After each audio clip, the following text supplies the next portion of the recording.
পবিত্র কুরআন থেকে তিলাওয়াত করবেন ইসলামী ব্যাংক বাংলাদেশ লিমিটেডের শরিয়াহ সেক্রেটারিয়েটের সিনিয়র ভাইস প্রেসিডেন্ট জনাব মোহাম্মদ শামসুদ্দোহা। আসসালামু আলাইকুম ওয়া রাহমাতুল্লাহ। আউযু বিল্লাহি মিনাশ শাইতানির রাজীম। বিসমিল্লাহির রহমানির রহিম। ইন্নাল্লাহা ফালিকুল হাব্বি ওয়ান নাওয়া يخرج الحي من الميت ومخرج الميت من الحي ذلكم الله فأنى تؤفكون فالق الإصباح وجعل الليل سكنا والشمس والقمر حسبانا ذلك تقدير العزيز العليم وهو الذي جعل لكم النجوم لتهتدوا بها في ظلمات البر والبحر قد فصلنا الآيات لقوم يعلمون وهو الذي أنشأكم من نفس واحدة فمستقر ومستودع قد فصلنا الآيات لقوم يفقهون। ইরশাদ হচ্ছে, নিশ্চয়ই আল্লাহ শস্যদানা ও বীজ অঙ্কুরিত করেন, তিনি মৃত থেকে বের করেন জীবিত এবং জীবিত থেকে বের করেন মৃত। ইনিই হচ্ছেন আল্লাহ। সুতরাং তোমরা কি করে বিপদগামী হচ্ছ? তিনি প্রভাত রশ্মির উন্মেষক এবং তিনি বানিয়েছেন বিশ্রামের জন্য রাত এবং গণনার জন্য সূর্য ও চন্দ্রকে। এটি মহা প্রতাপশালী ও সর্বজ্ঞানের নির্ধারণ। এবং তিনি তোমাদের জন্য বানিয়েছেন তারকারাজি, যাতে এগুলো দ্বারা স্থলে ও সমুদ্রে তোমরা ঘোর অন্ধকারে পথ পেতে পারো। আর আমি নিদর্শনসমূহ বিস্তারিত বর্ণনা করেছি এমন সম্প্রদায়ের জন্য যারা জানে। এবং তিনি তোমাদেরকে সৃষ্টি করেছেন এক আত্মা থেকে, এবং তোমাদের জন্য রয়েছে অবস্থানস্থল এবং বিশ্রামস্থল। আমি নিদর্শনসমূহ বিস্তারিত বর্ণনা করেছি এমন সম্প্রদায়ের জন্য যারা বোঝে। সূরা আল-আনআম আয়াত 95 থেকে 98। বারাকাল্লাহু লি ওয়া লাকুম ফিল কুরআনিল আযীম ওয়া নাফা'নি ওয়া ইয়্যাকুম বিল আয়াতি ওয়াদ যিকরিল হাকীম। ওয়াসসালামু আলাইকুম ওয়া রাহমাতুল্লাহ। এ পর্যায়ে সম্মানিত নির্বাহী ও শাখা ব্যবস্থাপক বৃন্দকে স্বাগত জানিয়ে উদ্বোধনী বক্তব্য প্রদান করবেন আজকের অনুষ্ঠানের সভাপতি এবং ইসলামী ব্যাংক বাংলাদেশ লিমিটেডের মাননীয় ম্যানেজিং ডাইরেক্টর এবং চিফ এক্সিকিউটিভ অফিসার জনাব মোহাম্মদ আব্দুল মান্নান। আমি সম্মানিত সভাপতিকে তার স্বাগত বক্তব্য প্রদান করার জন্য বিনীত অনুরোধ করছি। নাহমাদুহু ওয়া নুসাল্লি আলা রাসূলিহিল কারীম। আউযু বিল্লাহি মিনাশ শাইতানির রাজীম। বিসমিল্লাহির রহমানির রহিম।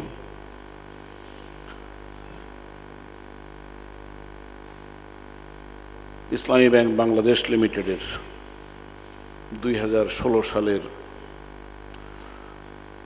ষান্মাসিক শাখা ব্যবস্থাপক সম্মেলনের সম্মানিত প্রধান মেহমান, ব্যাংকের সম্মানিত উদ্যোক্তা এবং পরিচালনা পর্ষদের সম্মানিত চেয়ারম্যান ইঞ্জিনিয়ার মুস্তফা আনোয়ার, মঞ্চে উপবিষ্ট সম্মানিত পরিচালকবৃন্দ, সম্মানিত ডেপুটি ম্যানেজিং ডিরেক্টরস, শরিয়া সুপারভাইজারি কমিটির সম্মানিত মেম্বার সেক্রেটারি, সিনিয়র এক্সিকিউটিভস, বিভিন্ন জোনের প্রধানগণ, কর্পোরেট শাখার প্রধানবৃন্দ এবং ৩০৪টি শাখা থেকে আগত সম্মানিত শাখা ব্যবস্থাপকবৃন্দ, অন্যান্য সহকর্মীবৃন্দ, সাংবাদিক বন্ধুগণ, আসসালামু আলাইকুম ওয়া রাহমাতুল্লাহি ওয়া বারাকাতুহু। একটি শতাব্দীর 1/3 অতিক্রম করে ইসলামী ব্যাংক বাংলাদেশ লিমিটেড বর্তমান পর্যায়ে উপনীত হয়েছে। এই অবস্থায় ইসলামী ব্যাংক বাংলাদেশ লিমিটেডের 2016 সালের এই জুলাই পর্যায়ে 2016 সালের জানুয়ারি থেকে জুন পর্যন্ত সময়ের কার্যক্রম পর্যালোচনা এবং আগামী যে 5টি মাস আমাদের হাতে রয়েছে সেই সময়গুলো কিভাবে আমরা অতিবাহিত করব এই সম্পর্কে পর্যালোচনার জন্য, বিশ্লেষণের জন্য, সিদ্ধান্ত নেওয়ার জন্য আমরা এখানে একত্রিত হয়েছি। আল্লাহর দরবারে তৌফিক কামনা করি, আল্লাহ তাআলা যেন আমাদেরকে যথাযথ সিদ্ধান্ত গ্রহণ করার তৌফিক দান করেন। সম্মানিত সুধী মণ্ডলী, ইসলামী ব্যাংক বাংলাদেশ লিমিটেড 80-র দশকের শুরুতে যখন বাংলাদেশের অর্থনীতি কমান্ড ইকোনমি থেকে ফ্রি মার্কেট অর্থনীতির দিকে যাত্রা শুরু করেছে, এমনি সময়ে ইসলামী ব্যাংক বাংলাদেশ লিমিটেড ব্যাংকিং অঙ্গনে একটি নতুন ধারা প্রবর্তনের জন্য যাত্রা শুরু করেছে। 1974 সালের ফেব্রুয়ারি মাসে ওআইসি সম্মেলনে, যেখানে বঙ্গবন্ধু শেখ মুজিবুর রহমান বাংলাদেশ সরকারের প্রধান হিসেবে যোগদান করেন, সেখানে ইসলামী ডেভেলপমেন্ট ব্যাংক নামে ইসলামী ধারার একটি আন্তর্জাতিক ব্যাংকিং প্রতিষ্ঠান গড়ে তোলার সিদ্ধান্ত হয়। সেখানে একজন ভিন্ন মানের, ভিন্ন মাপের রাজা, সৌদি আরবের বাদশাহ ফয়সল তার বক্তব্যে বলেছিলেন যে আমাদের অবস্থা, তিনি মুসলমানদের দিকে ইঙ্গিত করে বলেছেন, আমাদের অবস্থা হচ্ছে মরুভূমিতে হারিয়ে যাওয়া সেই উটের মতো, যার পিঠে মশক ভর্তি পানি আছে, কিন্তু সেই পানির কাছে পৌঁছতে না পেরে সেই উট মরুভূমিতে তৃষ্ণার্ত অবস্থায় মৃত্যুবরণ করে। অর্থাৎ আমাদের নিজস্ব যে ব্যবস্থা রয়েছে, আমাদের যে সিস্টেম রয়েছে, সেই সিস্টেমের কাছে যদি আমরা পৌঁছতে পারি, তার মধ্যে আমাদের প্রাণশক্তি নিহিত, আর সেখানে যদি আমরা যেতে না পারি তাহলে সে মরুভূমির উটের অবস্থা হবে আমাদের। এই বক্তব্যটি অত্যন্ত সিগনিফিক্যান্ট ছিল সেই অনুষ্ঠানে। এরপর 1974 সালের আগস্ট মাসে 26টি রাষ্ট্র নিয়ে ইসলামিক ডেভেলপমেন্ট ব্যাংক প্রতিষ্ঠিত হয়। বাংলাদেশ তখনও পর্যন্ত সৌদি আরব বাংলাদেশকে স্বীকৃতি দেয়নি। বাংলাদেশের অর্থমন্ত্রী জনাব তাজউদ্দিন আহমদ, যিনি বঙ্গবন্ধু সরকারের অর্থমন্ত্রী ছিলেন, তিনি সেই সম্মেলনে যোগদান করলেন ইরাক হয়ে। জেদ্দা 10ই আগস্ট থেকে সেই সম্মেলন অনুষ্ঠিত হয়। সেখানে ইসলামী ডেভেলপমেন্ট ব্যাংকের চার্টার অনুমোদিত হয় এবং জনাব তাজউদ্দিন আহমদ সেই চার্টারে স্বাক্ষর করেন। তখন আমাদের অর্থমন্ত্রী ছিলেন জনাব কফিল উদ্দিন মাহমুদ। মিশরের রাষ্ট্রদূত জনাব আতাউর রহমান সেখানে যোগদান করেন এবং আমাদের বর্তমান অর্থমন্ত্রী জনাব আব্দুল মুহিত, তিনি তখন ওয়াশিংটনে বাংলাদেশের ইকোনমিক মিনিস্টার ছিলেন, তিনি সেই সম্মেলনে যোগদান করেন। টুঙ্কু আব্দুর রহমান বাংলাদেশের নাম প্রস্তাব করেন আইডিবির সদস্য হিসেবে এবং সর্বসম্মতিক্রমে সেই সিদ্ধান্ত গ্রহণ করা হয়। সেই সম্মেলনে আইডিবি চার্টারে যে কমিটমেন্ট ব্যক্ত করা হয় সদস্য দেশগুলোর পক্ষ থেকে, তা হলো সদস্য রাষ্ট্রসমূহ তাদের নিজ নিজ দেশে পর্যায়ক্রমিকভাবে ইসলামিক ব্যাংকিং ব্যবস্থা প্রবর্তন করবেন। Gradual Islamisation of Islamic banking, এই সিদ্ধান্তটি 1974 সালের আগস্ট মাসে নেওয়া হয়। তারই ধারাবাহিকতায় 1983 সালে দক্ষিণ এবং দক্ষিণ পূর্ব এশিয়ার প্রথম সুদমুক্ত ইসলামী শরিয়া ভিত্তিক ব্যাংক ইসলামী ব্যাংক বাংলাদেশ লিমিটেড প্রতিষ্ঠিত হয়।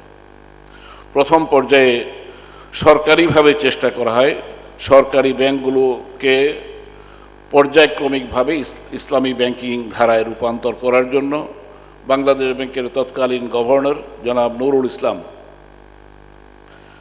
তখনকার 6টি কমার্শিয়াল ব্যাংক এবং 2টি বিশেষায়িত ব্যাংক নিয়ে তিনি একাধিক বৈঠক করেন এবং বেশ কিছু সিদ্ধান্ত হয়।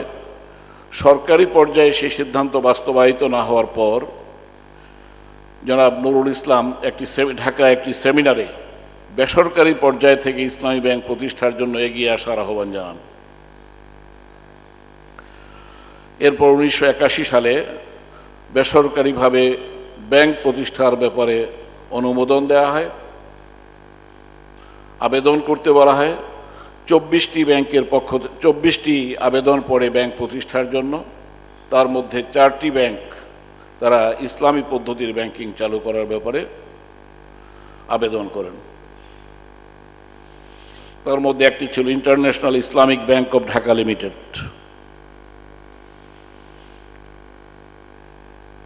বাংলাদেশ ব্যাংকের পক্ষ থেকে international Islamic bank of Dhaka লিমিটেডকে অনুমোদন দেওয়া হয়, যেটি পরবর্তীকালে ইসলামী ব্যাংক বাংলাদেশ লিমিটেড নামে 1983 সালের 13ই মার্চ সমসংস্থাভুক্ত হয়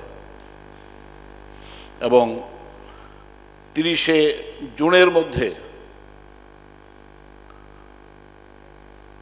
এই ব্যাংকটির কার্যক্রম শুরু করার যে আইনগত বাধ্যবাধকতা ছিল, সেই বাধ্যবাধকতার কারণে 30শে জুন একটি ছোট্ট পরিসরে 75 মতিঝিলের এক চিলতে কোঠায় অনানুষ্ঠানিকভাবে কোনো ধরনের ইনভাইটেশন কার্ড না ছেপে ইসলামী ব্যাংকের যাত্রা শুরু করা হয়।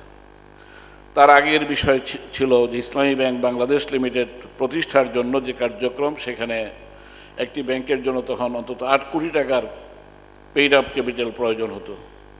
বাংলাদেশে অনেক চেষ্টা করা হয় এই 8 কোটি টাকা পেইড আপ ক্যাপিটাল জোগাড় করার জন্য, কিন্তু সে সময়ে সুদমুক্ত পদ্ধতিতে সুদ ছাড়া একটি ব্যাংক চলতে পারে এ ধরনের একটি ধারণা অনেকের মধ্যেই ছিল না। এই ব্যাপারে যারা এগিয়ে এসেছেন, বাংলাদেশে অতি প্রাচীন প্রবীণতম ব্যাংকার যিনি ইস্টার্ন মার্কেন্টাইল ব্যাংকের জেনারেল ম্যানেজার এবং পরে পূবালী ব্যাংকের সিইও এবং চেয়ারম্যান হিসেবে দায়িত্ব পালন করেছেন 1972 সাল থেকে, তিনি ইসলামী ব্যাংক প্রতিষ্ঠায় নেতৃত্ব গ্রহণ করেন। তার সাথে জনাব এম আজিজুল হক সহ অনেকে যোগ দেন এবং তারা ব্যাংকারদেরকে ইসলামী ব্যাংকিংয়ের ব্যাপারে ইসলামী ব্যাংক প্রতিষ্ঠার আগে অন্তত 500 ব্যাংকারকে তারা প্রশিক্ষণ দেন, ওরিয়েন্টেশন প্রোগ্রাম করেন। তারা working group for Islami banking in Bangladesh প্রতিষ্ঠা করেন। এরপরে তারা বাংলাদেশ ইসলামিক ব্যাংকার্স অ্যাসোসিয়েশন গড়ে তোলেন। কিন্তু তারা তো মূলধনের যোগানদাতা ছিলেন না, তারা একটি ব্যাংকিংয়ের জন্য পাটাতন তৈরি করার কাজ করছিলেন। সে সময় কিছু সংখ্যক ব্যবসায়ী এগিয়ে আসেন। সাধারণত ব্যাংক প্রতিষ্ঠার জন্য যে মানের বা যে ধরনের শিল্প গোষ্ঠী বা ব্যবসায়ী গোষ্ঠী এগিয়ে আসেন, সেই ধরনের তেমন কাউকে তখন ইসলামী ব্যাংক প্রতিষ্ঠার কাজে এগিয়ে আসতে পাওয়া যায়নি। এখানে 5 লক্ষ টাকা করে উদ্যোক্তা মূলধন দিয়েছেন আমাদের স্থানীয় উদ্যোক্তাগণ। একমাত্র বাইতুস্বর ফাউন্ডেশন থেকে 10 লাখ টাকার উদ্যোক্তা মূলধন সরবরাহ করা হয়। এভাবে 1,20,00,000 টাকা বাংলাদেশে উদ্যোক্তা মূলধন সংগ্রহ করা সম্ভব হয় এবং বাংলাদেশ সরকার বাংলাদেশি মূলধনের 25% বাংলাদেশ সরকারের পক্ষ থেকে যোগান দেওয়া হয়, আর 10% ছিল পাবলিক অফারিং। এর বাইরে 70% উদ্যোক্তা মূলধন যোগান দেন মধ্যপ্রাচ্যের এবং লুক্সেমবার্গের বিভিন্ন প্রতিষ্ঠান। ইসলামী ব্যাংক বাংলাদেশ লিমিটেড তখন একটি স্বপ্নের মতো ছিল। ইসলামী ব্যাংকিং কার্যক্রম হাঁটি হাঁটি পা পা করে 1983 সালে যখন শুরু হয় খুবই ক্ষুদ্র পরিসরে, তখন উদ্যোক্তাদের সামনে একটি স্বপ্ন ছিল যে ইসলামী ব্যাংকিং সুদমুক্ত ব্যাংকিংয়ের একটি ক্ষুদ্র মডেল তারা প্রতিষ্ঠা করবেন। এই মডেলটি অন্যেরা অনুসরণ করবে এবং হয়তো একসময় এর দেখাদেখি এই ব্যাংকিং সিস্টেমের বিস্তার বিকাশ বাংলাদেশে ঘটবে। আলহামদুলিল্লাহ, আমরা যখন 2016 সালে এখানে দাঁড়িয়ে কথা বলছি, তখন ইসলামী ব্যাংকিং বাংলাদেশে 1/3 কার্যক্রম বর্তমানে প্রাইভেট কমার্শিয়াল ব্যাংকিংয়ের ইসলামী পদ্ধতিতে পরিচালিত হচ্ছে। এবং সদ্য সম্প্রতি আরেকটি ব্যাংকে ইসলামী ব্যাংকিং কার্যক্রম পরিচালনার ব্যাপারে অনুমতি দেওয়া হয়েছে বলে আমরা শুনেছি। আমার জানা মতে অন্তত 1 ডজন ব্যাংক তারা সিদ্ধান্ত নিয়ে আছেন যে অনুমতি পেলে তারা তাদের ব্যাংকিং সিস্টেমকে কনভেনশনাল থেকে কনভার্ট করে তারা ইসলামী ব্যাংকিংয়ে রূপান্তরিত করবেন। ইন দ্যাট কেস বলা যায় যে অন্তত 50% ব্যাংকিং কার্যক্রম বাংলাদেশে ইসলামী পদ্ধতিতে পরিচালনার ব্যাপারে একটি প্ল্যাটফর্ম ইতিমধ্যে তৈরি হয়েছে। এই ধরনের একটি কনটেক্সটে আমরা ইসলামী ব্যাংকের এই ষান্মাসিক সম্মেলন অনুষ্ঠান করছি। ইসলামী ব্যাংক বাংলাদেশ লিমিটেড বাংলাদেশে ইসলামী ব্যাংকিং পদ্ধতির যে কার্যক্রম পরিচালিত হচ্ছে তার পথ প্রদর্শক। এই পথ যারা দেখিয়েছেন তারা অনেক বড় মাপের শিল্পপতি ছিলেন না, অনেক বড় ব্যবসায়ী ছিলেন না, কিন্তু তাদের স্বপ্ন অনেক বড় ছিল। ইসলামী ব্যাংক যারা প্রতিষ্ঠা করেছিলেন তারা ত্যাগী পুরুষ ছিলেন, তারা ভোগী মানুষ ছিলেন না। এই ত্যাগী পুরুষরা ইসলামী ব্যাংকের হাল ধরেছেন বলেই আমরা লক্ষ্য করেছি যে 1983 সালে যখন ইসলামী ব্যাংক বাংলাদেশ প্রতিষ্ঠিত হয় তখন পরিচালকগণ অনেকগুলো কমিটি গঠন করেন বাংলাদেশকে কিভাবে গড়ে তোলা যায়। তারা এগ্রিকালচারাল ইনভেস্টমেন্ট কমিটি করেন, যার ফলশ্রুতিতে আমরা পল্লী উন্নয়ন প্রকল্প পেয়েছি। তারা রিয়েল এস্টেট কমিটি করেন, যে রিয়েল এস্টেট কার্যক্রম বর্তমানে ইসলামী ব্যাংকের রিয়েল এস্টেট কার্যক্রম বাংলাদেশ হাউস বিল্ডিং ফিনান্স কর্পোরেশনের চাইতেও বড়। তারা তখন ইন্ডাস্ট্রিয়াল অ্যাপ্রাইজাল কমিটি করেন, হাজী বশির একজন শিল্পপতি জামিল গ্রুপের, তার নেতৃত্বে। এবং ইসলামী bank being a private commercial bank, যারা স্বল্প মেয়াদী ডিপোজিট গ্রহণ করেন, সেই ধরনের একটি ব্যাংক ব্যাপকভাবে শিল্পায়ন কার্যক্রমে সম্পৃক্ত হয়। এবং 1984-85 সালের দিকে ইসলামী ব্যাংক বাংলাদেশ লিমিটেড 85টি গার্মেন্টস ইন্ডাস্ট্রিতে বিনিয়োগ প্রদান করে, যার ফলে আজকে আমরা যে গার্মেন্টসের বিকাশ দেখছি, এই গার্মেন্টসের বিকাশের পিছনে ইসলামী ব্যাংক বাংলাদেশ লিমিটেড অনেক বড় ভূমিকা পালন করেছে। আমরা গার্মেন্টস করলাম, আমরা দেখলাম যে আমরা শুধু সেলাইয়ের মজুরি পাচ্ছি। এরপরে আমরা